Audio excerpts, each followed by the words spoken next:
Hello, hello, hello, world. We want to welcome you back to a special edition of I Am More Podcast. This one is near and dear to my heart. No, the new season hasn't gotten started, but if you haven't, I need you to go ahead and get ready. Season 8 is coming. So please go make sure you follow and subscribe to us on YouTube, Instagram, Twitter, Facebook. Audio versions of us on Spotify, Apple Podcasts. We're on iHeartRadio, Amazon Music. Go subscribe, please, and support the movement. But even though the new season hasn't gotten started, I wanted to make sure I do something here to acknowledge fathers, show love and appreciation, but specifically to my own. Couldn't make it home this year, man, but I ain't gonna go without, man. I'm gonna make sure that me and mine get it in. And this is a talk that my 41-year-old self definitely appreciates, and hopefully to everyone who tunes in, you appreciate it as well. I am bringing to the stage, see, I'm Ricky too, Slick, Lil Rick the song, Woe to Many, but I'm bringing him to the stage, Pops, man. The OG himself, Pastor Ricky Sutton. How we doing, man? Great, Dwayne. Good to be here, man. Great to be here. I'm glad to have you. Great. So this is Father's Day, man. I just wanted to go ahead and make sure we tell you first, Happy Father's Day, man, just for for being you, man. You're an amazing man. I still to this day try to figure out how in the world you work full-time job and still were able to show up in so many different places for not only me, but for my other siblings, man. So it just shows how the dedication that you have to you, man. I just want to say thank you for all that you've done. How you feeling, man?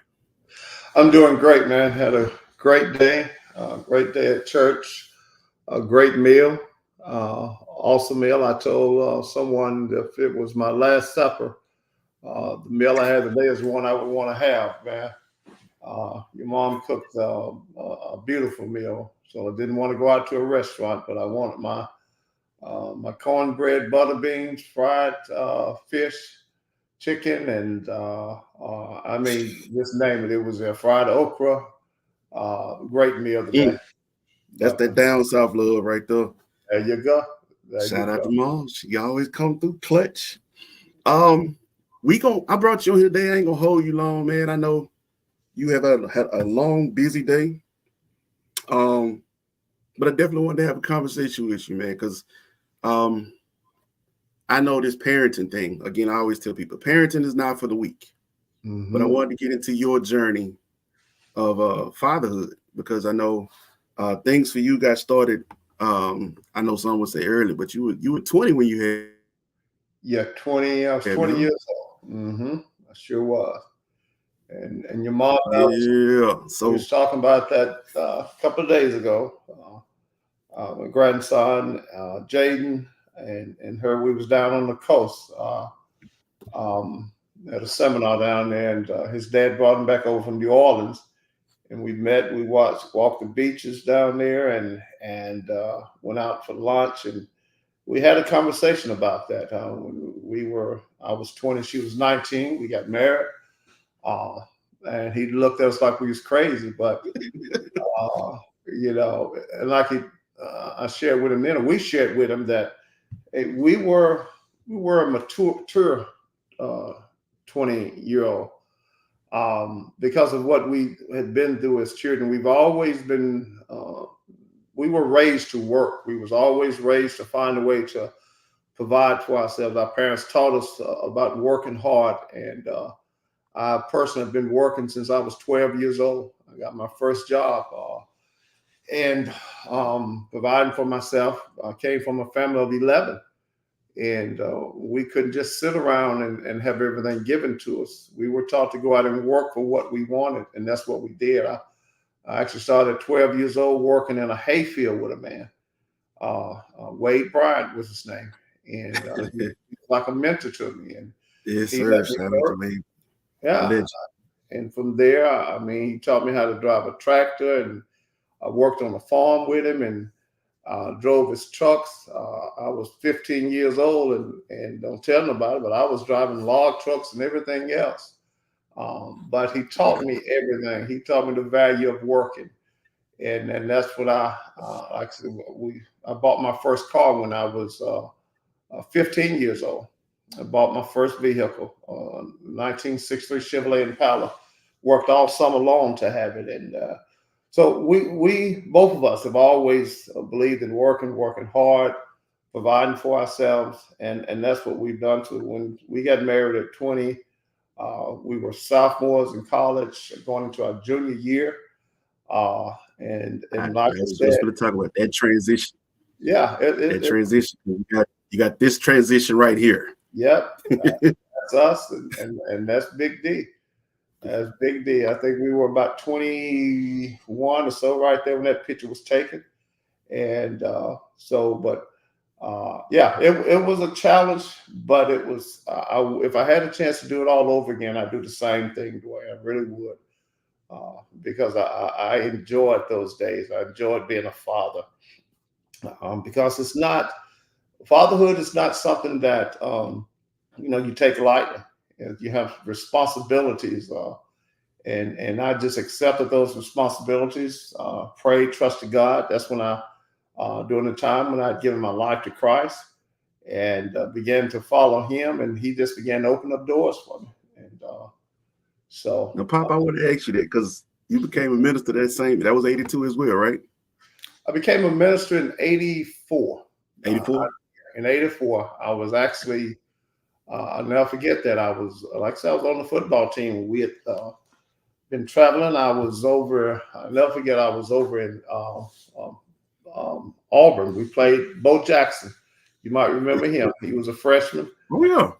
And I think I was like a junior at the time, a sophomore, I believe, at the time. I was a redshirted sophomore. And when I saw him, I saw some great athletes during that time we played against, and was just, like I said, having some fun out there. And when the Lord called me, He asked me to walk away from something that I love, and I love me some football, y'all. Anyone know me? They know how much I love me some football. And but the Lord started touching that face. That was real, right there. Yeah. He started pulling on me and tugging on me and asked me to. So I walked into the head coach's office, Coach Jim Carmody, a Big Nasty, they call him. And Big Nasty? Big Nasty. He has a book out. Big Nasty. He used to coach with the Buffalo Bills and coached at Ole Miss and Southern Miss head coach. And but I walked into his office. He was actually the one who recruited me to Hattiesburg because I had narrowed my choices down between Ole Miss and Southern Miss. And after talking to him and then watching him coach, I went down for a visit and I said, this is where I wanted to be. So I walked into his office and told him, to Coach, I'm giving up football. And he basically looked at me like, son, you're crazy. Why would you do that? Because I still had 2 years left on my scholarship. But I didn't love it like I love the Lord. And the desire to be there, it was gone. And so I walked away, and God has been making a way for me ever since, Dwayne. He's been making a way for me. And look, I'll tell you right now, man, it's been a blessing to be a part of this journey. Even when you think I wasn't paying attention, I promise you, I've been watching from right there, front row seats. And so, that's why I say, the USM days where my name was Pooh, to where eventually we transitioned from 1 to 2 to 3, let's get into a little bit of that. How was that transition? Because 1 to 3, and that was over a 10-year span. Right. Yeah. It was like I said, the first couple of years, it's almost like it was a honeymoon, first 5 years, because it was me, you, and your mom.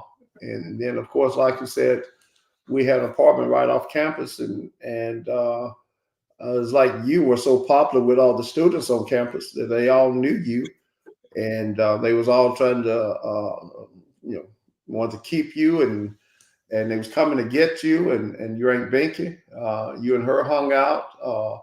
We go through the mall, and people we didn't know was running up to you hollering, "Hey, Pooh, Pooh," and but like I said, it was all fun. It was all fun during that time. Graduated and was looking to move back to Rankin County. And we prayed, both of us, and asked the Lord, if you want us to stay here, we need you to provide jobs for us. So your mom graduated in May. I graduated in August. Took a week's vacation. And during that week's of vacation, I went to, because I was working part-time at Sears then.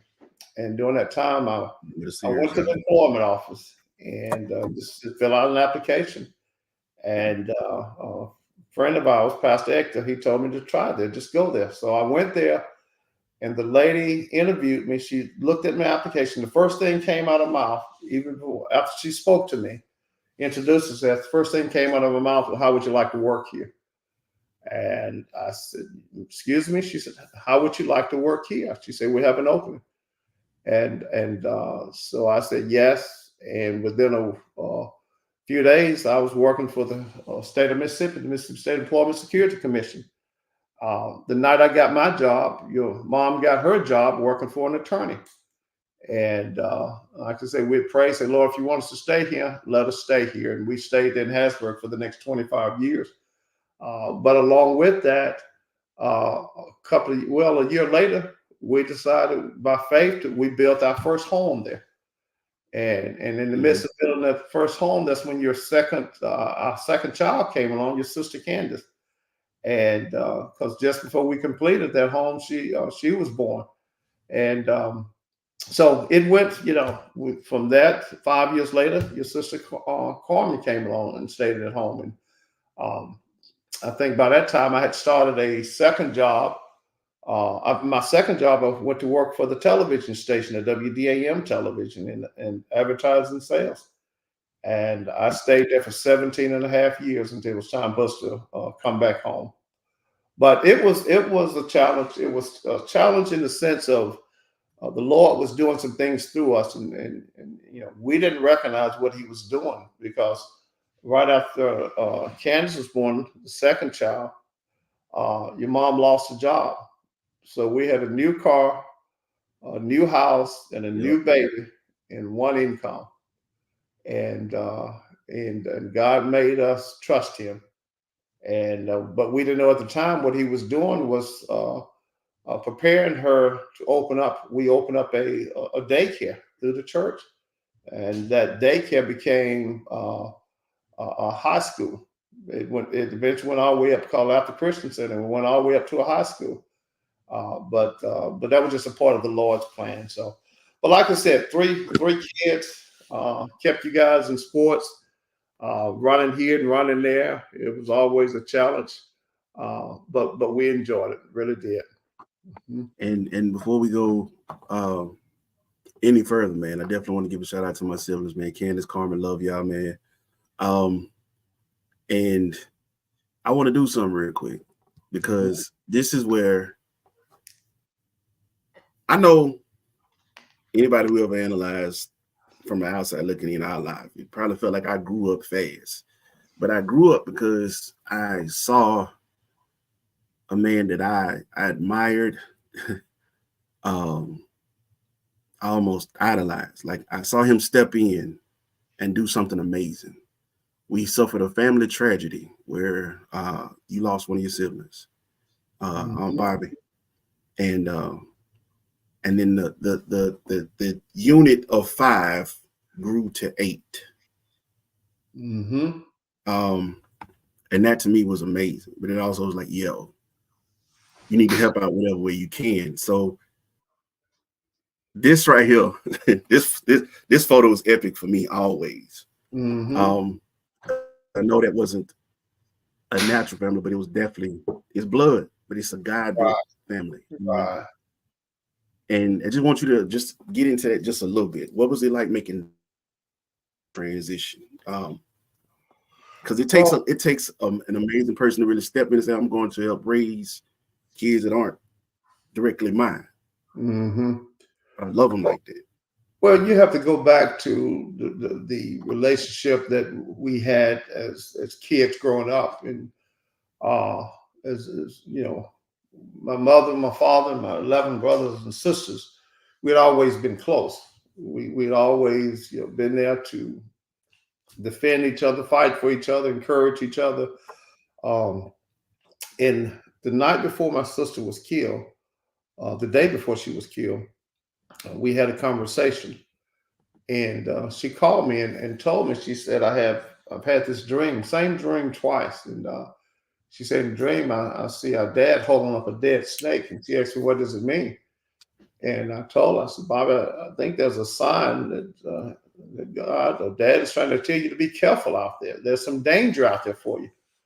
Um, that was on Sunday afternoon, and she told me, she says, well, I just want to make sure uh, that I'm safe. And so I knew that at my dad's funeral about a year and a half earlier, that your mom had witnessed to her in the middle of Walmart. They had prayed, held hands. She accepted Christ as a Savior in the middle of Walmart as they were shopping for her kids some socks and stuff like that to go to the funeral later that day. And but we had Bob and I had a real close relationship. She was always there for me. I'd been there for her. We was just raised to care and to be there for one another. So the next day after she prayed and with my wife and they talked and she rededicated her life to Christ, and she was killed the next evening in December 23rd, 1996. It crushed me. It really crushed me because, a lot of times, if you lose someone like my dad, he was sick with cancer and died within 6 months. I didn't get a chance to say goodbye to her. And not having a chance to say goodbye to her, I knew I had to fulfill her role as a parent. And that's just what I did. Their dad was killed, I think like 6 months later in a car accident. He died in Milwaukee, I believe. No, yes, it was in Milwaukee, I believe it was. But I knew I had to step in and do for her what she would have done for me. And that's what I tried to do. What she, I knew she would have done the very same thing for me. So I stepped in to do that. It was tough because once again, you're trying to take two different sets of kids and get them to live together as one and get them to understand, because, people have their different ways and everything. So I knew they had their hurts and their pains also. But at the same time, I had to try to deal with you guys' hurts and pains in life that you all was going through as well, because you had lost not. And so it was some challenging days for us. We had to expand the house. We built an additional room onto the house. We had to try to get them involved in sports. I think one of the counselors advised us to keep them involved in sports, and that we did. We had you three guys involved in sports, put them in sports, playing baseball and football and basketball. And so we were constantly running. We were constantly running back and forth, trying to keep everybody busy. We forgot about ourselves, and we made sure that you guys had what you needed, so that everyone can get over their hurt and pain. So, but some challenging days, some fun days. There was a lot of laughter. We bought a lot of laughter. we bought that Suburban, and we would load that big black long Suburban down, and we would travel to football games on Friday nights and go out of town and go to Atlanta. We made trips to parks and things, but we stayed busy. But it was fun. It was a challenge, but it was all fun. So, but yeah, it was something that I'll never forget. But like I said, I don't regret a moment of it there. Nah, man. And then I 100% respect everything about it. Like I said, I know it was never about trying to, step in and show I'm the man. It's stepping in because this is what family does. Right. And like I said, it taught me, like, all right, you got to take on some responsibility just to try to help out. I know y'all never asked me to do none of that. It was just, like you said, it's just instilled in you, step in where you can. So I'm like, I know I can't do much, because I was like, what?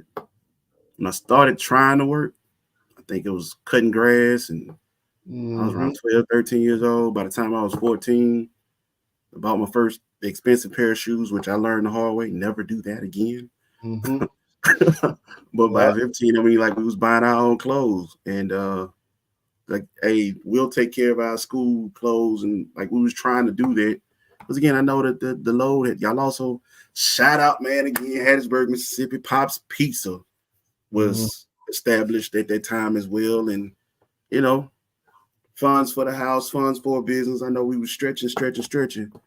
Um, look at Josh Hayes stepped in. Pops. Josh, what's up, Josh?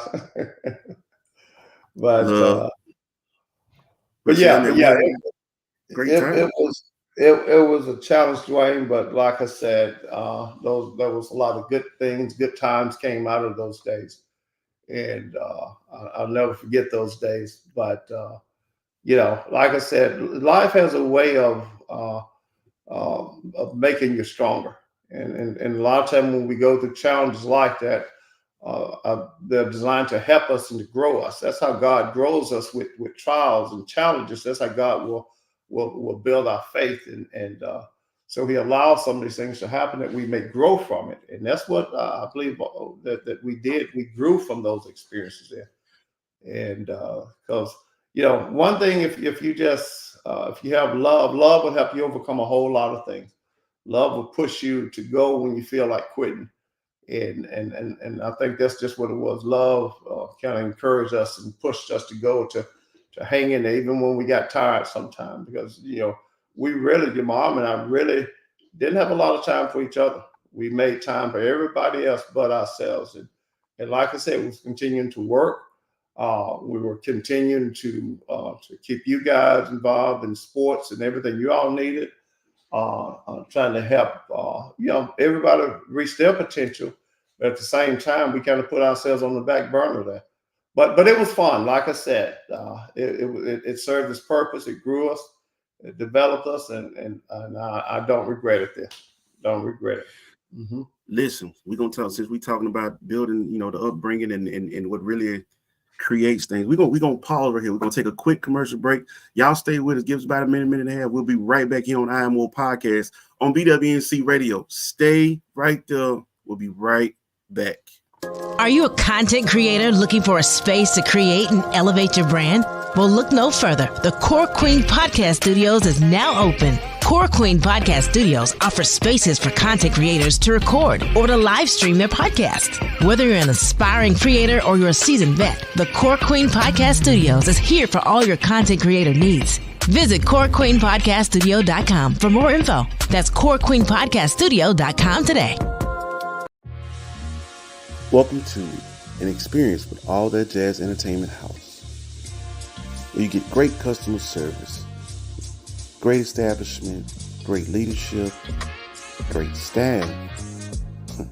Did we mention the catering, the ambiance, the vibe?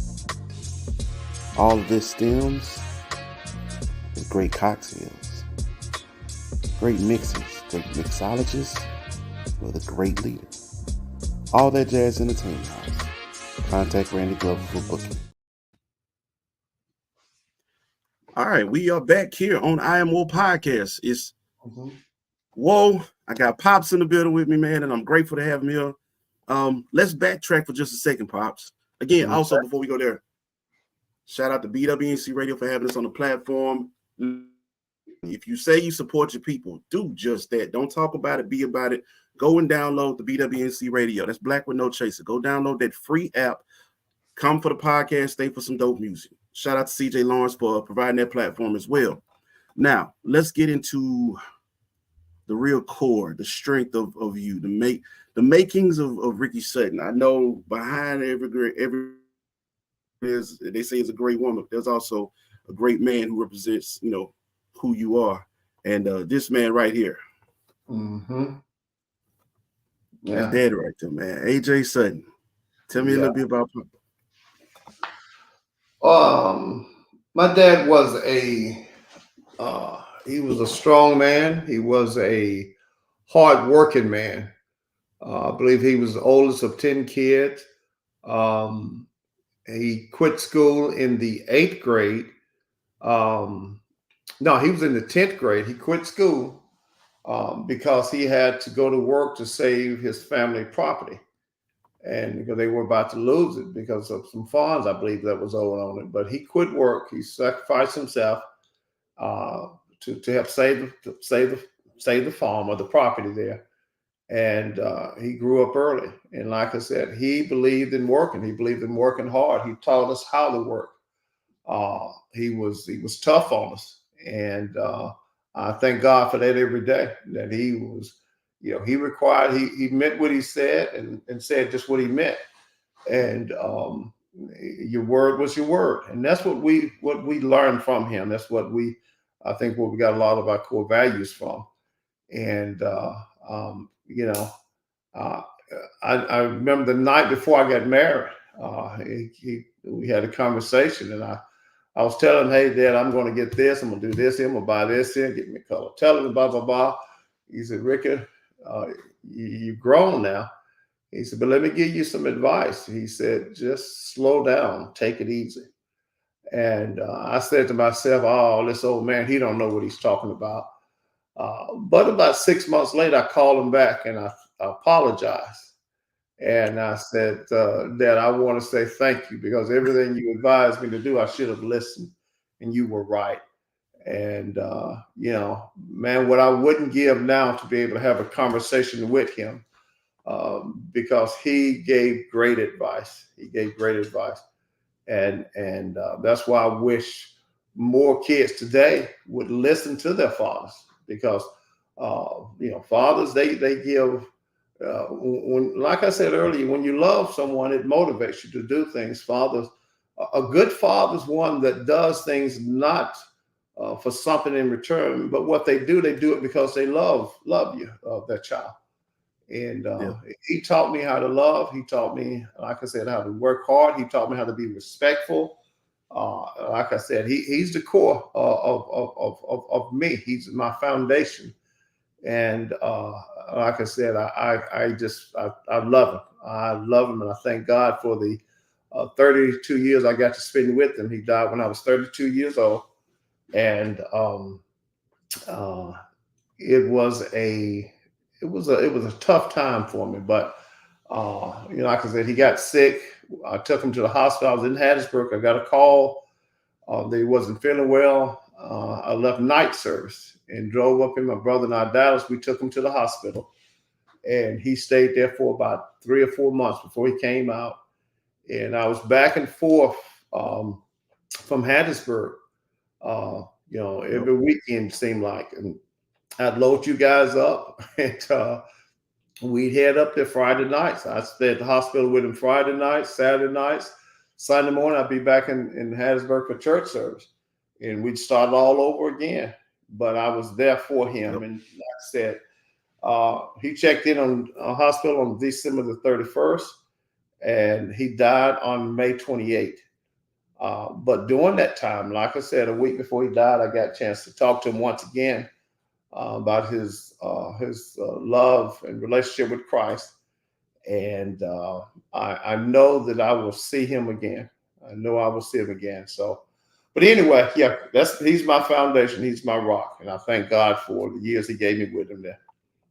Mm-hmm. Now, on top of that, there was another man. You said, when you two became one, families tend to blend. Right. The father figured into your life, man. Mm-hmm. From the England Dillon Hill. It's Pop. I still say, the man with the biggest hands I've ever seen, ever met. First time I met him, I shook his hands, and I could not. I'm not exaggerating. When I shook his hand, I could not see my hand anywhere. I saw a thumb sticking up. That's all I saw. Biggest hands ever. But I found out he was the most lovable and so compassionate. And once again, he gave great advice also. He was not one that would try to dictate nor dominate, but he just gave great advice with love. And he's just a man of compassion. And like I said, he's a big man. I think he was around 6'3", 6'4". But just a great, great, great, great man there. Yeah, he.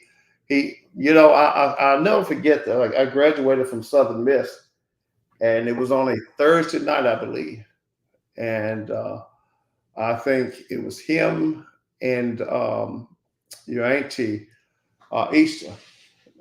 They drove down for my graduation, and I don't think I had any of my own family members that came down, but I may be wrong on it, but I think that they only came down for the graduation, and I'll never forget that. But that's like I said, he was that kind of guy. He showed his love. I really appreciated that. Mm-hmm. I want to back up too, also, because I don't think people, and I've said it, but I don't think people really get it. My parents come from big families. Okay. Mm-hmm. So both my grandparents, period, gave birth to 11 children each. Mm-hmm. Okay.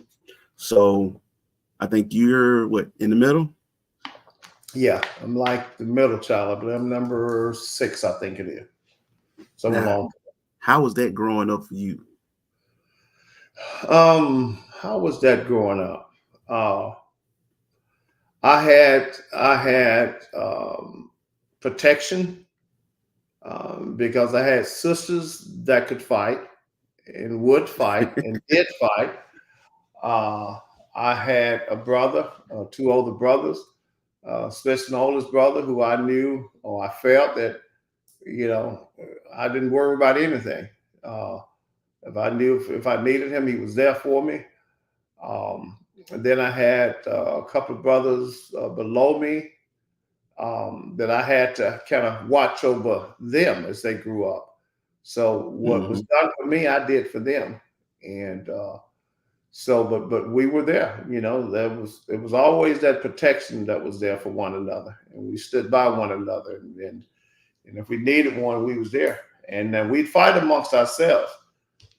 We would always do that, over anything we'd fight. And when we fought, we fought,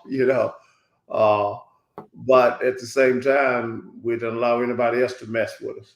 So, but yeah, that was, like I said, that was some great, great love there in that household. Even though we had a challenging childhood, we didn't have everything we needed. I think it was, like I said, it was about, I lose count sometime, 8 to 10 in a 2-bedroom house. Now imagine that now.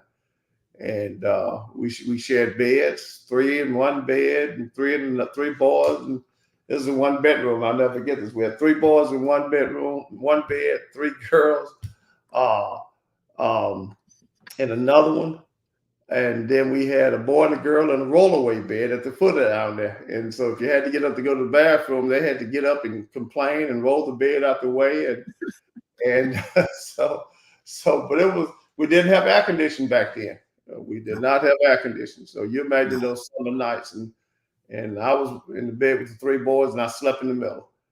And so that's why I said, I don't care what my air conditioning bill is going to be. I'm going to make sure I sleep good at night and with some air on there.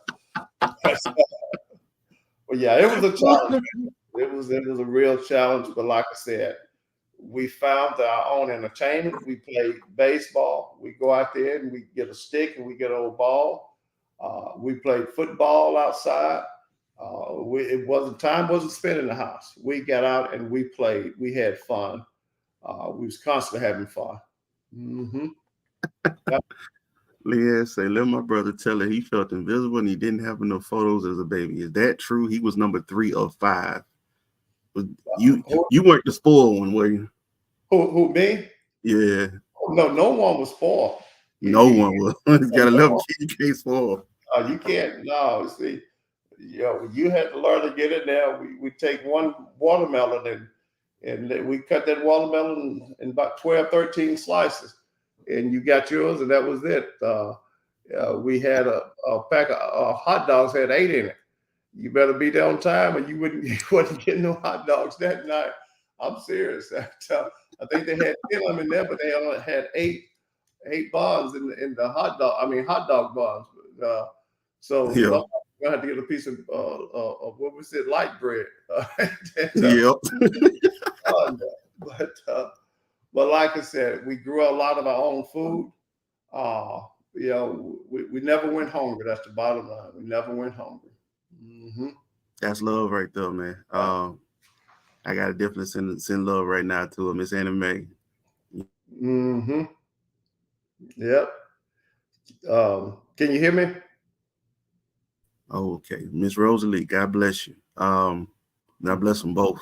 But boy, I can't. 11 kids, man. I'm be. Yeah. Well, I had my kids, my nieces and nephews. I'm like, hold on, wait a minute. Everybody calm down. Yeah. Yeah. We learned how to take care of, the older you were, you became parents also to your brothers and sisters. I'll never forget my baby brother Maurice, when he was born. I would get off the bus and I would walk about a mile or two and pick him up from the daycare. Now I'm probably fifth, sixth grade, but not the daycare. The lady kept him at a home, and I would get off and I would walk about a mile or two and pick him up and come back with him with his diaper bag, whatever it was, and I would carry him back home because I was like, I'd get there first and I was the biggest. And some of those days it was cold, it was tough, but we were just, we was trained to, tough times. You work your way through tough times. You don't complain about them. And so I remember even the roads then were, they was paving the streets. It used to be dirt roads, but they began to pave them, and the mud would be so thick out there. And I still find my way I put on some boots and find my way to get back with him. And but life taught us. Life was tough, but it made us better. And that's one thing I don't regret those days. I love those days because I know it made me really who I am right now. It was tough, it was challenging, but it taught us how to work and not to give up on anything. And so yeah, I never forget those days. But yeah, shout out to some mothers and mother-in-laws that they found the way. I just could not imagine raising 11 kids nowadays. Yeah. Man, I can only imagine that, just not only having to raise that, but even like you said, living in that amongst the kid. Like I would have, because okay, we had 6 at one point. Eventually Dante moved out, but I'm like, but it was Yeah, I couldn't find privacy. I couldn't find it. Privacy. You wanted privacy, you better go outside and walk around the street. There's no privacy in the house. No. No, your privacy was outside or go down. See, we grew up on about 10 acres also. Okay. And we had plenty of woods back behind us. And so we spent a lot of time. Our privacy was getting the shotgun and going off in the woods and doing some hunting or fishing. We had ponds back there. We grew up outside, and that was our sports. We didn't play organized ball during that time. We didn't. Others did, but we just didn't do it. Our parents couldn't afford to put us in organized ball, and it was just getting out there and you develop your natural skills by just competing against one another at home and in the community. Yep. Like I said, I played. You watched me play third base and second base and everything else, but I never had any trainer. I never had anyone to tell me this is how you gate or this is how you backhand. I never had anyone to train. We just got out there and did it and watched one another. And had to grow some instincts. Yeah. Yeah. But like I said, it was fun. It was part of the fun that we had from being those large families like that. Mm-hmm. Now let's transition to being, teenagers and kids and everything, to raising teenagers, because Pop, again, I know that you gave birth to and I know what you raised, but at some point in time you had 18, 17, and a 13-year-old all at once. Okay. All right. It was like parenting 3 teenagers at one time. Wow. How can I put this here? You guys were a challenge because you guys believe you had to learn on your own. I couldn't tell you anything. You had to go out and learn on your own. And it was like the more I tried to tell you, it's like you guys felt as though I was trying to cage you, but I wasn't trying to cage you guys. I was trying to save you of the heartache and pain that I knew that you guys were going to be facing out there. Like I said earlier, I believe that a father is a protector. And that's what we do. We try to protect our kids from hurt and harm and danger. And that's what I've always tried to do, is be that protector. But it comes a time when, kids don't believe that their father's trying to protect them, but they're trying to control them. And you're right. It took a lot of praying. But yeah, it was frustrating. It was tiresome. It was challenging, because like I could see you guys heading into a place of trouble, and I want to protect you, but you guys wouldn't listen. So like I said, I had to pray and allow you to just go ahead and learn on your own. And that was the toughest part. That was the toughest part, because like I said, I knew there was some hurt, some pain down the road. And that's where it became a real challenge to me. Now, I'll be honest with you, it became a real challenge. And I want to just say, like Jesus said, I want to just take you under my wings and protect you, but you wouldn't let me. That's really what I want to do, but you guys wouldn't let me. So I had to let you go out there and learn on your own. But at the same time, to be there when like I said, when you would fall, I had to be there to pick you guys up.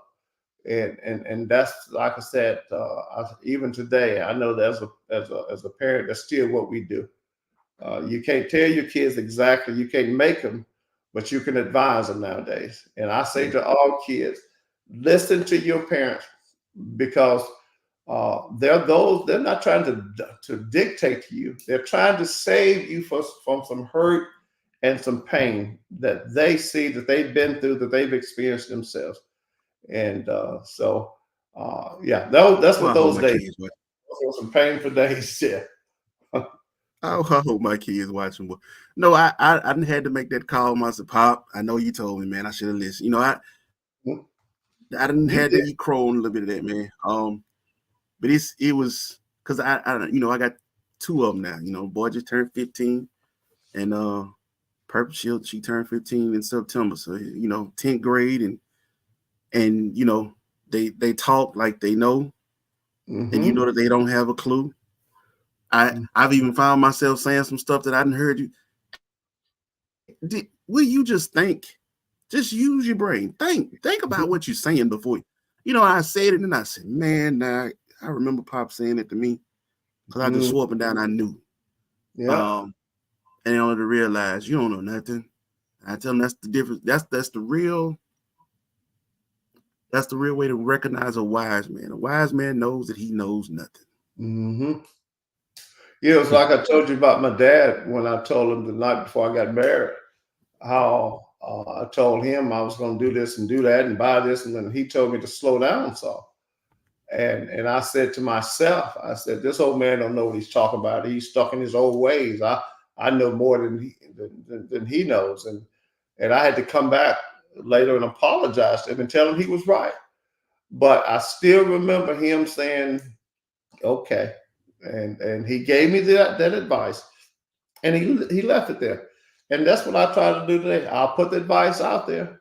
And if my kids want to take it, it's free. But if they don't, I can't force them. But like I said, sometimes, as my sister that was killed said, sometimes you have to buy you some sense. And I'd rather keep my money in my pocket myself and just take it. They take that's free out there. I'm gonna tell you something, man. I don't know if I've ever said this to you, but I've even used this in management roles, leadership, business. Sometimes in certain leadership areas and aspects, they say that, the management or leadership, they don't know how to explain things and tell you things. They always just shutting down your ideas, and they refuse to listen to you and everything. I said, one of the great things that my father did for me is when I had an idea about something, he never really just told me that's a bad idea and shut it down. He'd poke holes in it for me to see it myself. So he'd say, okay, I hear you. Now, let me ask you this. And he'd ask a question about his, and the more you'd ask questions, the more I start to see the holes in it. And I go, okay, I get it. And that way it wasn't you directly saying, no, this is a terrible idea, making me feel bad. Mm-hmm. You know what I'm saying? Like it was, and like I said, I saw that and I Right. recognized that and I've addressed it. I've even taught others that method because I'm like, that'll help you in the long run because, you know, they'll automatically assume because of your position or title that you're just being dismissive. Mm-hmm. They need to know that they have some value. So you tell them, I hear you. Now let's talk about, and you just would ask questions about the things you would see a weakness in the idea about. Mm-hmm. So now I can either take that out or I can address it and fix it. Right. It still gave me, it empowered me enough to, you know, so I love that, man. I appreciate you for doing that for me. Yeah. And I love that I've been able to hear that on.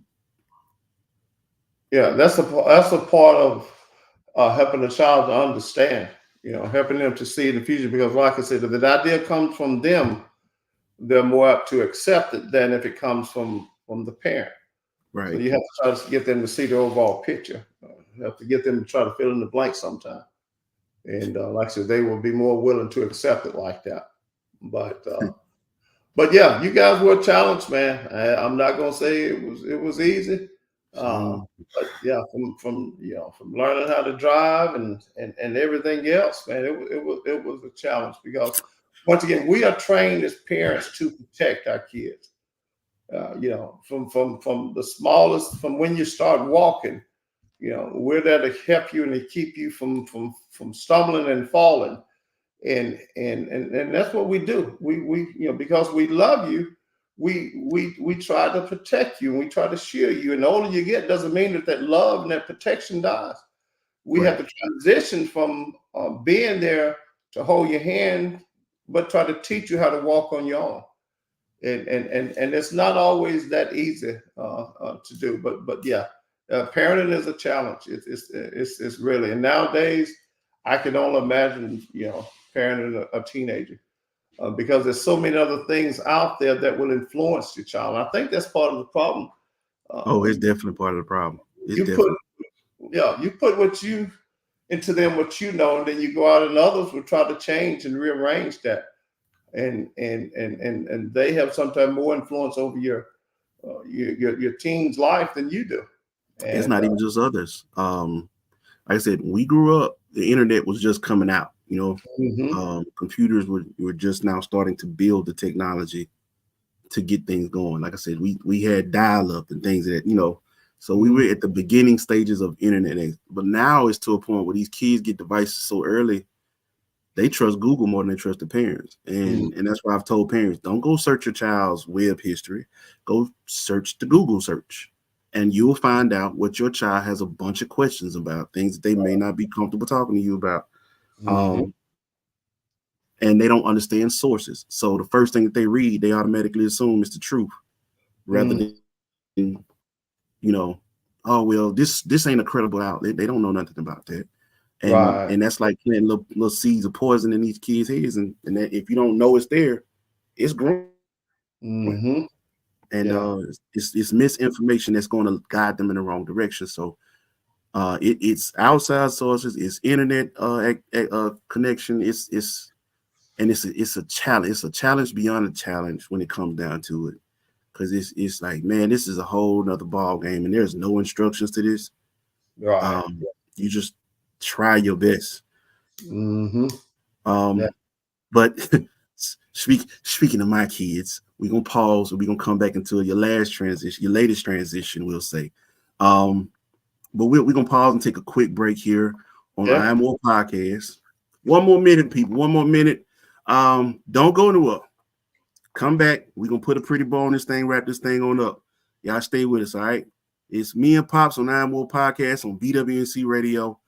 That's how we getting down. Stay tuned. Looking for great music and dope podcasts? Look no further than Black With No Chaser Radio. BWNC Radio is where it's at. Download the app now. Come for the dope podcast. Stay for the dope music. Available at Apple Store and the Google Play Store. This is Iron War Media Group. Allow us to introduce ourselves, starting with Breaking Barriers Podcast with Mr. GC, Drina Dream, and the Core Queen herself. All Things Undone Podcast with Granny and Jayhawk. Cole holds it down with She Talking T. The Underground Sports Kings, UGSK. I'm More Podcast with Woe, Cole, and DT. Dylan's Dive Bar, hosted by Lane Dillon. The Core Queen Podcast with the Core Queen herself, Dee Dee Leggett. This is I'm More Media Group. Tune and subscribe to us on YouTube and Facebook. We are back here on I'm More Podcast, again on BWNC Radio. Go download that app and also go follow and subscribe to us on all platforms, YouTube, Facebook, Instagram, on audio versions. Like I said, we're on iHeartRadio, Amazon Music, Spotify, Apple Podcasts. Go subscribe, please, and support them. It costs you nothing. Go click a button for us, man. Anyway, we're back talking to Pops, man. I appreciate this, man. You don't understand how much this conversation does for me. We're getting into the point now where Pops is now Pawpaw. Yeah. Pops is now Pawpaw. And that right there is a game changer, because now as one of his children, you see a side of your parents and you say, wait a minute, where was this at when I was growing? Mm-hmm. Yeah.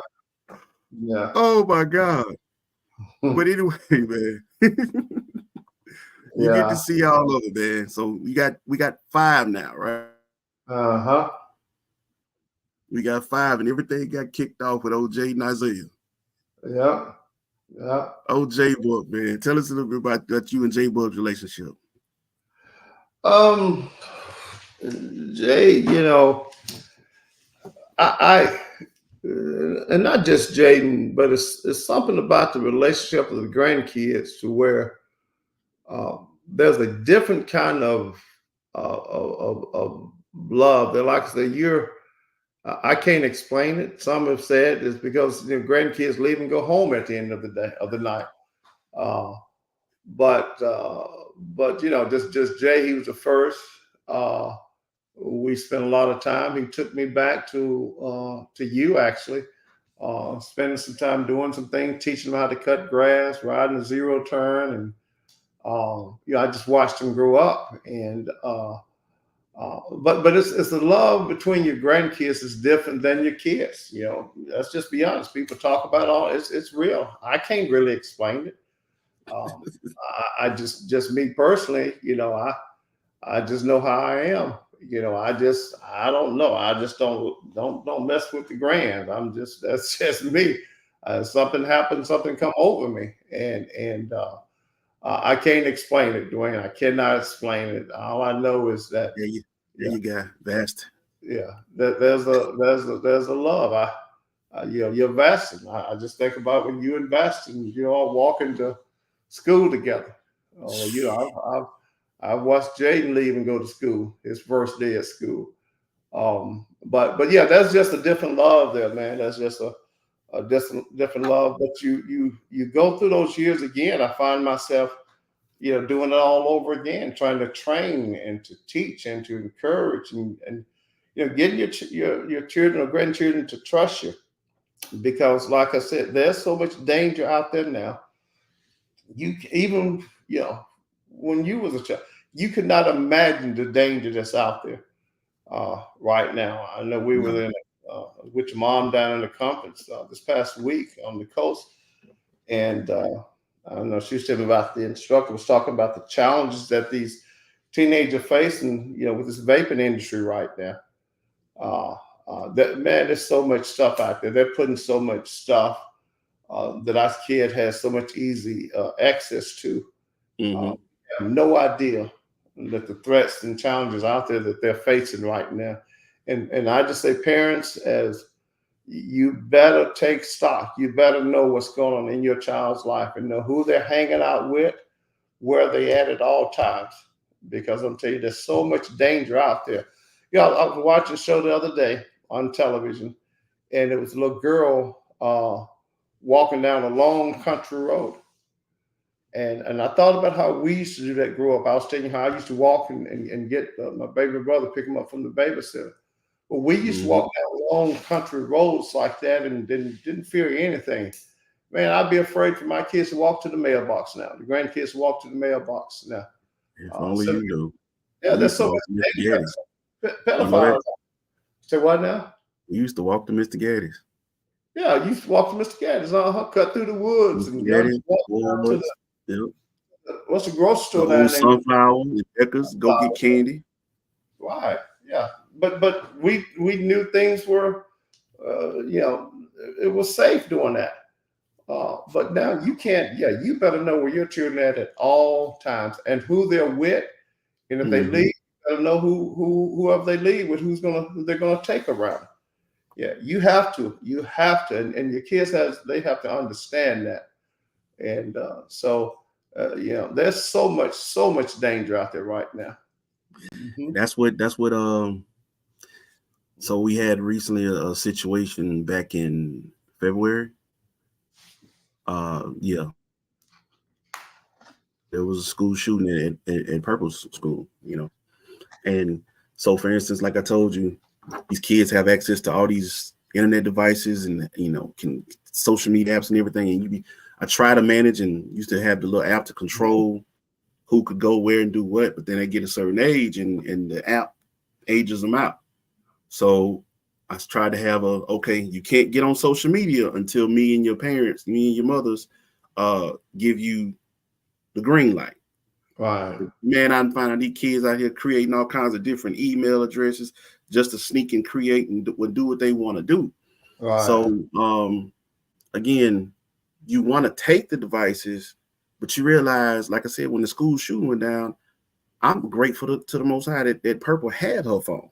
Because I'm like, I can't afford to not send you out this house or to send you out this house without a device. I can't. So, just trying to find balance where they don't overdo it, don't overindulge, but at the same time, this world is too scary for me to say you can go out here and not have a phone. I don't want them walking the neighborhood without their phone. Because if nothing else, it's got the GPS track on it, so I can see where they are in what neighborhoods and everything. It's a different ball game for us as parents. But as I want to still go back to you as a grandfather, because again, we got 5 strong now. So Jay, Trey, I'm going in age order. Jay he's 16 this year. He'll be 17 in December. Trey just turned 15. Rain's 14. She'll be 15 in September. Carson is 12. 13. 13 in December. And then you got AJ who turned 6 in August. Now that one right there is the one that got you as bad as I thought it was with Carson. It's AJ. Yeah. That's your guy. Well, AJ, you have to understand, we spent some time together during COVID. Right. When the daycare shut down, because I was working from home, with my business, it allowed me I had flexible hours and everything, and so with COVID, we had no idea what the daycares, how it was being spread. We just didn't know, and so what I decided to do was to keep AJ from the daycare and to keep him here, and so we spent about 6-7 months together, and just pretty much, when I say getting to know one another, I still remember when the daycare called, because AJ had when he was there, he had a favorite cup that he would only drink out of. And they called me and they said, Reverend Sutton, please bring his cup. His mom forgot to pack his cup, and he's about to tear the daycare down up here because he can't have his cup. I had to go to Walmart, and Carmen, she was at work, and she had to send me a picture of the cup that I need to get. And So I bought everyone they had up there like that, and took up there, because when I got there, I could hear them inside about to tear the daycare up. And, so, but like I said, when COVID hit, then we spent about at least 6 months together, I believe. It may have been longer. And we just developed this relationship, where we just hung out together, and day and night and day, and we just hung out. And but yeah, that's then he's the youngest also. But like I said, you love all your grandkids. Sometimes, when you spend more time with one than the others, then it affects your time, it affects your relationship. But the love is still there for all. It's like I said, it's just that time that you spend together, I believe, that kind of affects and changes things there. Mm-hmm. Gotcha. Well, summer's still wide open. Maybe looking to hit you up because Purple getting a little bored, if you will. She getting a little bored. I'm like, yeah, I got you. Yeah, okay. she running to that library left and right, running through them books. We're going to the library every 2-3 days now. Wow. Well, find something to check out 5 books at a time. Yeah, find something to keep. Also, she reads, but it's now she had been on punishment because she did a little something stupid. So more or less, I want to say, hey, you're gonna have to, if you want to connect with people, you're gonna have to do it the way we did. Get out, get on your bike, go ride in the neighborhood, and hopefully you see your friends. Hopefully they outside. But it's been crazy hot here. So it's like 93, 92 degrees. Again, the danger of riding through your neighborhood. Mm-hmm. You just can't, it's sad to say, but you just can't do that like you used to. And that's just another part of the challenge in which we have nowadays in raising kids. You have to be their provider, but you have to be their protector also. And make decisions that may not be the most popular decisions there. Mm-hmm. I said, she got access to go, but she don't leave this house without your phone. Right. But it's still, again, when you do something stupid, you say, well, I'm punishing her from the phone. Safety over everything. Mm-hmm. Don't leave the house without the phone. Take the phone. But no, it's good to see her kind of open up a little bit. I know, like you mentioned with COVID, that was another. I know that's actually affected majority of the grandkids. I don't know. Trey's still gonna be Trey. He can talk to any and everybody, but I know being locked in the house and away from people, they lost people skills. Yeah, the ability to connect with them. Yeah, it affects a lot of kids. I know the schools are talking about that nowadays, of how they're seeing these COVID babies now suddenly come into the educational system there, and they're somewhat delayed over the rest of them because they did not have that interaction with all of the kids. Yep. So it's like I said, every day is a challenge. But I'm gonna say this before we close. Pray for your kids. Pray for your kids. Pray God's protection for them, about them, because He can be where we can't be. So continue every day, pray, and ask God to be and walk with your children now.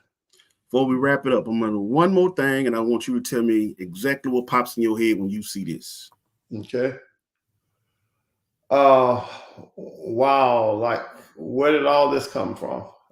That's what I think about when it was just the three of us, Dwayne. That's what I think about. I think about it was just the three of us, and in those first 5 years together, and then to see how we have exploded, and it reminds me. I'll be honest with you. It reminds me how short life really is. It goes by fast, and you look back and say what happened, and I remember when. You remember, like I said, when it was three of us, then four of us, and then five of us, and now I don't know how many of us is it. 15, I don't know, but time goes by fast. There's no point, and so enjoy the time, enjoy the moment.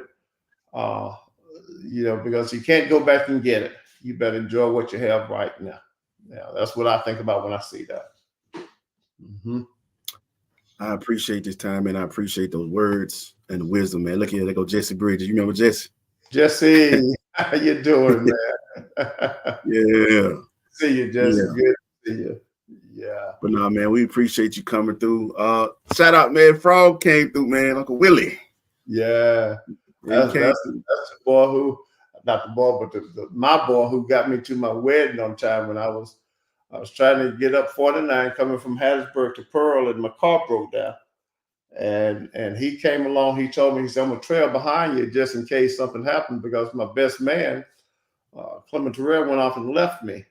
Bless his soul. And my car broke down, and Willie Frog came along like he said, and he got me there on time to my wedding.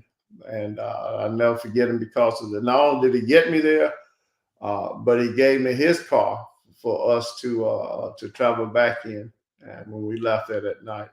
So, but yeah, I thank God for him. Thank God for him. But and good to see Jesse and right, all you guys, man. You all were. It was fun being around you guys growing up and just watching y'all grow and develop and play football over at Rowan, and just them days of some challenging times, but Look, that was joy for me. That was all joy. My squad: Rodney, Josh, Excel. Yeah.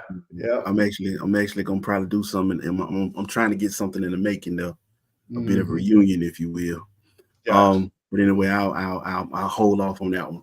Anyway, man, thank you for coming out. I want to get any last words for expecting fathers and current fathers. Any last words of wisdom that you would want to grant upon?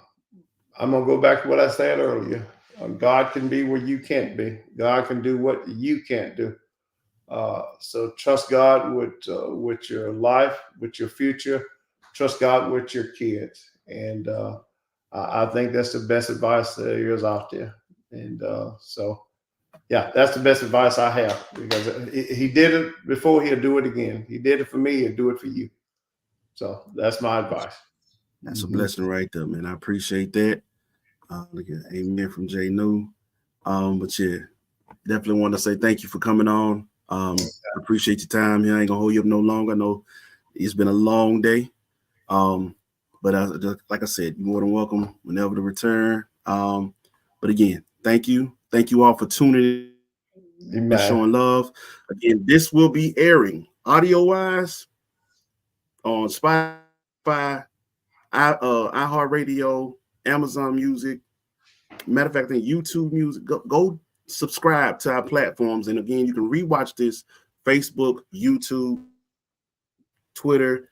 Go and subscribe, follow those pages, platforms as well. Share it with your people, man. Run these numbers up, man. But again, thank you, Pops, for coming through. Stay on for me just to make sure we get everything finalized. And to everybody who tuned in, y'all have a blessed evening. Fathers, continue to have a great, happy Father's Day. And to the women who've shown love and appreciation today, blessings to you as well. With that being said, man, y'all be blessed. Enjoy your evening. Happy Father's Day to all. God bless. There we go.